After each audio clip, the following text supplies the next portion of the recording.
नमस्कार, आप देख रहे हैं YIS न्यूज। हल्द्वानी से इस वक्त की बड़ी खबर। हल्द्वानी पुलिस ने 18 नामजद सहित 5000 दंगाइयों के खिलाफ की FIR। NSA और UAPA के तहत होगी कार्यवाही।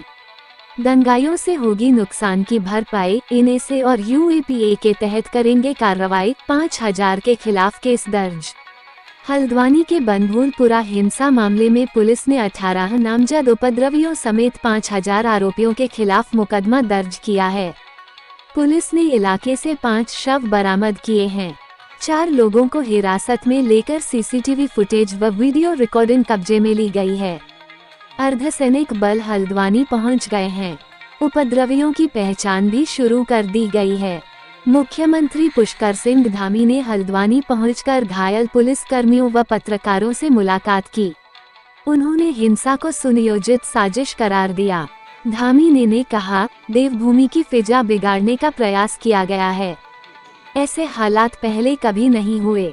सरकारी या निजी संपत्ति के नुकसान की भरपाई उपद्रवियों से। इस बीच घटनास्थल व नजदीकी इलाके से शुक्रवार को मिले 5 शवों की शिनाख्त हो गई है। इस बीच बनभूलपुरा में शुक्रवार को शांति रही। दोपहर में मुख्य सचिव राधा रतूड़ी व DGP अभिनव कुमार ने हालात का जायजा लिया।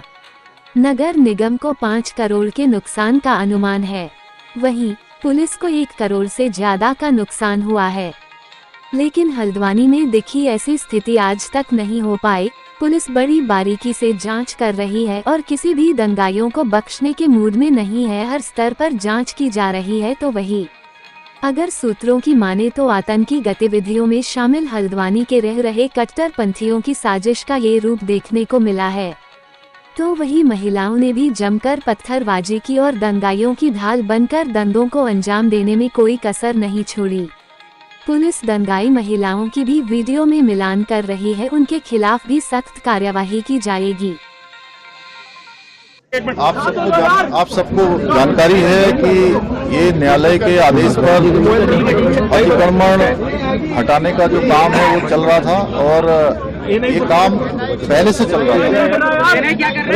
और कल जब प्रशासन की टीम, पुलिस की टीम उसी अवैध अतिक्रमण को हटाने के लिए गई थी,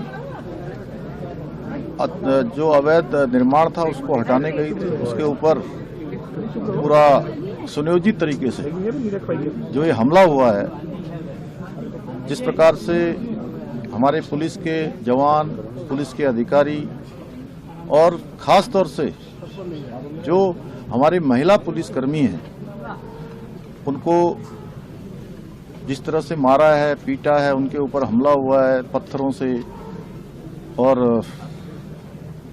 बंदूकों से, ये बहुत ही जितना इसके बारे में खराब कहा जाए वो कम है।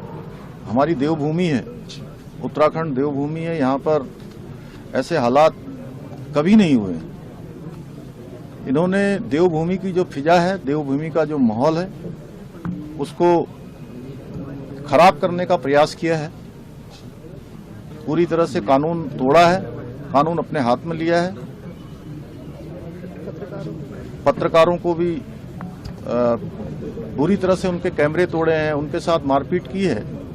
और मैंने आज सवेरे कुछ पत्रकार साथियों से बात करी फोन पर, तो उन्होंने बताया कि उनको जिंदा आग में झोंकने का भी प्रयास किया गया पकड़ के। और SDM रेखा कोहली से भी मैंने बात करी, उन्होंने मुझे बताया कि किस तरह से उनके साथ वहां पर मारपीट हुई है, किस तरफ से आगजनी हुई है, हत्या का किस तरह से प्रयास हुआ है। कानून अपना काम करेगा। इसमें जिन लोगों ने भी सरकारी संपत्ति जलाई है या लोगों की संपत्तियां जलाई हैं, वाहन जलाए हैं, उसके सारे वीडियो फुटेज, फुटप्रिंट सभी उपलब्ध हैं। उसको चेक किया जाएगा, जांचा जाएगा और उस पर जो भी कार्रवाई है, विधि सम्मत जो कार्रवाई है, वो कार्रवाई यहाँ पर की जाएगी।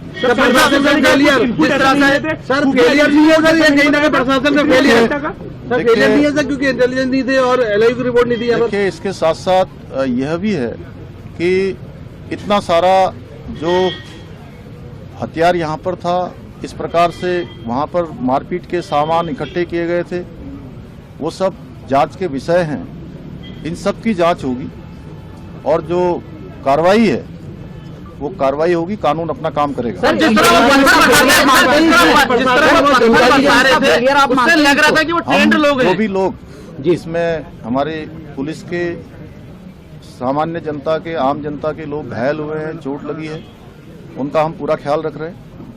पत्रकार साथियों का भी पूरा ख्याल रख रहे हैं और मैंने कहा कि कानून अब अपना काम करेगा। यहाँ पर प्रशासन के द्वारा जो न्यायालय के आदेशों के क्रम में अतिक्रमण हटाने का काम चल रहा था, अनेक स्थानों पर अतिक्रमण हटाया गया।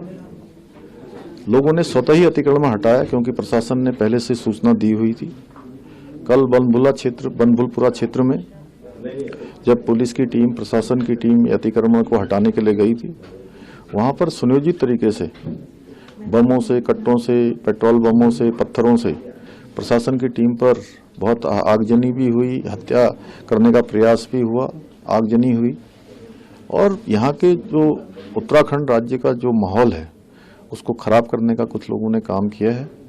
उनके खिलाफ कानून सख्ती से काम करेगा और पूरी घटना के जो वीडियो फुटेज हैं वो निकाले जा रहे हैं। जिन लोगों ने भी सरकारी संपत्ति को और जो लोगों की निजी संपत्ति है उसको नुकसान पहुंचाया, उन्हीं से उनकी भरपाई होगी और सख्ती से काम किया जाएगा। पत्रकार साथी और जो अन्य लोग जो घायल हुए हैं, जिनको चोटें लगी, हम उनके साथ हैं, उनकी पूरी देखरेख हम करेंगे।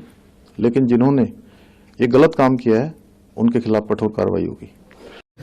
देखिए, हल्द्वानी शहर में अभी सिचुएशन हमारे कंट्रोल में है और कल शाम से सिचुएशन हमने कंट्रोल में कर रखी थी। आज सुबह सीएपीएफ भी आ गई है, तो जो हमारी लोकल फोर्स है उसी सीएपीएफ डिप्लॉय किया जा रहा है। और कल जब इंसिडेंट हो उसके बाद में जो बाकी का हमारा लीगल वर्क है हमने शुरू कर दिया है, तो हमने एफआईआर रजिस्ट्रेशन कर ली है। बाकी लोगों को जो सीसीटीवी फुटेज का एनालिसिस हम लोग कर रहे हैं, मौके का एविडेंस कलेक्ट कर रहे हैं और जो भी ऐसे लोग हैं जिन्होंने उपद्रव किया उनके खिलाफ हम अपनी गिरफ्तारी पार्टियां और जो बाकी चीजें वो रवाना कर रहे हैं। सर, डिसीज और इंजर्ड में क्या इंक्रीज हुआ है किसी को? नहीं, किसी तरह कोई ऐसा नहीं है कि कोई इंसिडेंट इंजर्ड हुआ का या वैसा कोई इंसिडेंट नहीं है।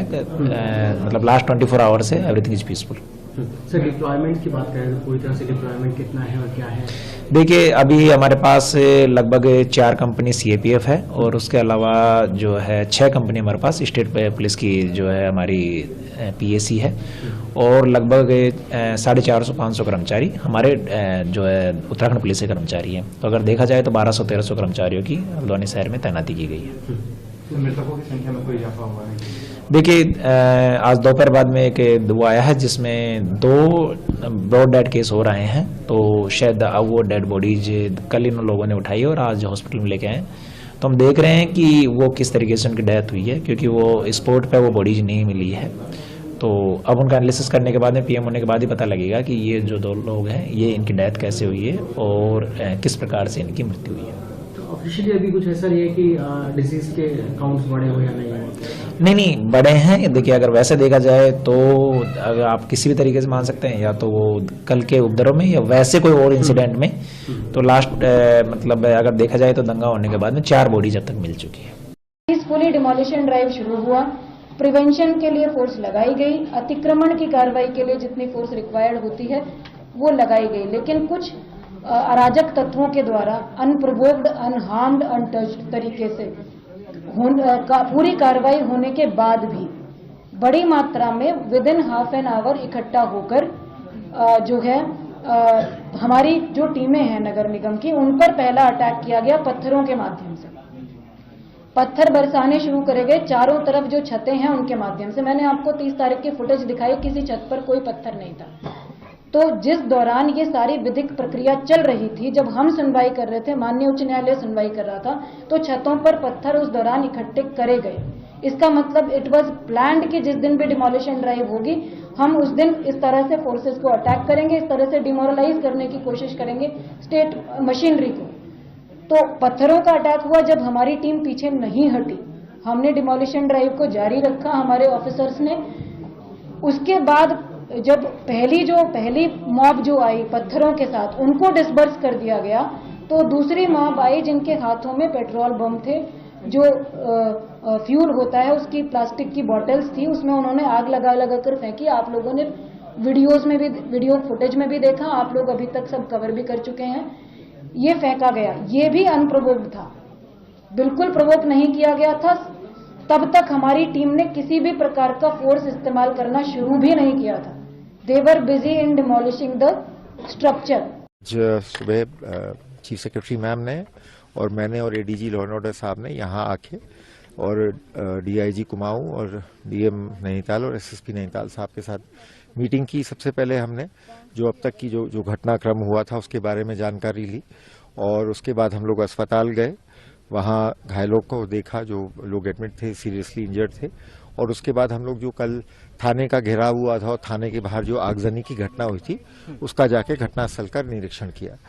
तो इस सब के बाद जो विचार विमर्श हुआ है, जो हमको फीडबैक मिला है डिस्ट्रिक्ट एडमिनिस्ट्रेशन से, उसके बाद हमारा 2 प्रायोरिटीज हैं। एक तो सबसे पहले कि हल्द्वानी शहर में जल्द से जल्द नॉर्मल सी रिस्टोर की जाए। जो अभी कर्फ्यू है, कई जगह मतलब जो बाजार बंद कराया गया है, वहाँ सामान्य जीवन जो है उसको तुरंत जल्द से जल्द हम रिस्टोर करेंगे, कोशिश करेंगे कि विदिन 24 आवर्स स्थिति बिल्कुल नॉर्मल हो जाए। दूसरा जो हमारे लिए प्रायोरिटी है कि इस घटना के पीछे जो भी मिसक्रिएंट एलिमेंट्स थे, जिन्होंने कल पुलिस पार्टी पर पथराव किया, पेट्रोल बम फेंके, वेपन से गोली चलाने की भी हमारे पास सूचना है, उनको चिन्हित करके और उनके खिलाफ सख्त से सख्त कार्रवाई की जाएगी ताकि इस प्रकार की घटना की पुनरावृत्ति न हो। सर, हमने देखा किस तरह से रिस्पॉन्सिबल तरीके से पुलिस एडमिनिस्ट्रेशन ने इस सिचुएशन को टैकल किया है। अभी तक कितने लोग गिरफ्तार हो चुके हैं, कितना? देखिए, अभी हमारा सबसे पहले तो हमारा ये था कि जो लोग घायल हुए थे उनको उपचार दिलाना और जहाँ पे भी डिस्टर्बेंस था उस एरिया को शांतिपूर्वक ढंग से कंट्रोल करना। तो जो अभी कर्फ्यू कल लगाया गया था उससे मैं समझता हूँ काफी हद तक स्थिति नियंत्रण में आ गई है। अब इसके बाद जो हमें पुलिस की कार्रवाई करनी है वो कार्रवाई की जाएगी। जैसा मैंने बताया, लोगों को चिन्हित किया जाएगा और इनके खिलाफ सख्त से सख्त जो हमारा NSA है, नेशनल सिक्योरिटी एक्ट, उसके तहत हम लोगों ने यहाँ बैठक करी और पूरा निरीक्षण किया और यही सरकार का व्यू है कि शांति व्यवस्था बहाल की जाएगी, जो कानून है देश का वो लागू किया जाएगा और जल्द से जल्द हल्द्वानी में स्थिति सामान्य की जाएगी। चाहे वो ट्रेन चलाने की बात हो या बाजार खोलने की बात। रेलवे के अधिकारियों से भी हम लोगों की वार्ता हो गई और मेरा आपके माध्यम से आपके जो व्यूअर्स हैं उनसे भी अपील है सभी नागरिकों से कि कोई अफवाह ना फैलाएं और शांति बनाए रखें और इस प्रदेश की शांति और खुशहाली को बरकरार रखें। धन्यवाद।